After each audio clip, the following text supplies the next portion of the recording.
He has found Luciano Frattolin guilty in the murder of his 9-year-old daughter, Melina. She was killed in Ticonderoga July of last year while on a road trip with her father. The verdict came after nearly 3 weeks of testimony and less than 2 hours of deliberations. News 10's Vanessa Blasi has been following this case from the start. She joins us now live.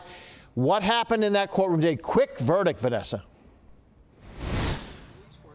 Well, good evening to you both. You mentioned it took over 3 weeks for this trial to be complete here, but only about an hour for the jury to reach their verdict. I mean, we heard tons of evidence and testimonies and arguments from both the prosecution and the defense, and the jury seemed to have their decision fairly quickly. We did get to record that jury verdict on camera. They found him guilty on both charges. Here is that sound. Mr. Foreman, has the jury reached a verdict? We have. May I see it?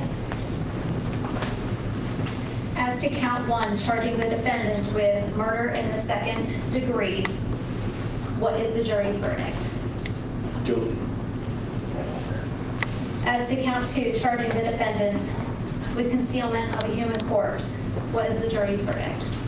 Guilty. Members of the jury, is that your verdict? Yes, it is. Well, right there, you could see that guilty verdict coming through. And Luciano, moments before that happened, Luciano stood up, taking off his glasses, taking a deep breath. And when that verdict was read, you could see him looking down, no emotion, pretty much a straight face there. And he walked out in handcuffs, looking that same exact way when he was taken out. Now, earlier in the day, Luciano did not testify. He told the judge, quote, "I really want to, but I was advised not to." Those closing arguments began quickly after that, and the defense putting forth their argument, saying that the law enforcement never took Luciano seriously from the start and that no DNA evidence of Luciano was found to be on any of Melina's clothing or vice versa. But the prosecution arguing here that it is strange that no DNA evidence was found because they did spend an entire trip together, also arguing, pointing out the inconsistencies that have been in Luciano's story throughout. And of course, the digital evidence that DA Michael Lange says played a huge role in this, and the trial would likely not have been the same without that evidence. He talks a little bit more about that when he came out right after the trial. Take a listen.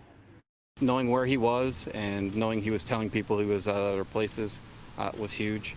Shutting his daughter's phone off so his mother couldn't tell where she was big. So the digital evidence in this case made the case. And certainly a ton of evidence was presented throughout this entire trial. I mean, well over 24 witnesses, I would say, that I've listened in, hearing them, their testimonies, and the jury listening in as well. So the last piece here is that sentencing date, which the judge has ruled will be on Wednesday, October 14th at 9:30 in the morning. The DA says he could face a minimum of 15 to life or 25 to life for both of those charges. We'll be sure to keep you updated on that. Now, before we move on, Vanessa, we want to ask you about the mood in the courtroom today. It was clearly an emotional moment. What can you tell us about the reactions you witnessed from Melina's family? Well, absolutely, Cassie. Great question. As soon as that verdict was read, I turned around and you could hear sniffles coming from the back of the courtroom, and it was just rows of family members that were embracing one another. I noticed before the verdict was read, they were holding hands, and as soon as that guilty verdict came out for both of those charges, the embracements, they were hugging each other. You could hear tears, sniffles, many tears. Many of them were crying, and the DA also mentioned that it was grandparents, cousins, family members there, but excuse me, not Melina's mother. I'm so sorry. Not Melina's mother. She mentioned that if Luciano did choose to testify, that it would be too difficult for her to watch that testimony. So she didn't come, but she did hear about the verdict, and the DA said he imagined that she was very relieved herself. So lots of emotion in that courtroom. All right, Vanessa Blasi, well done up there on that case. We do appreciate your report. Thank you very much.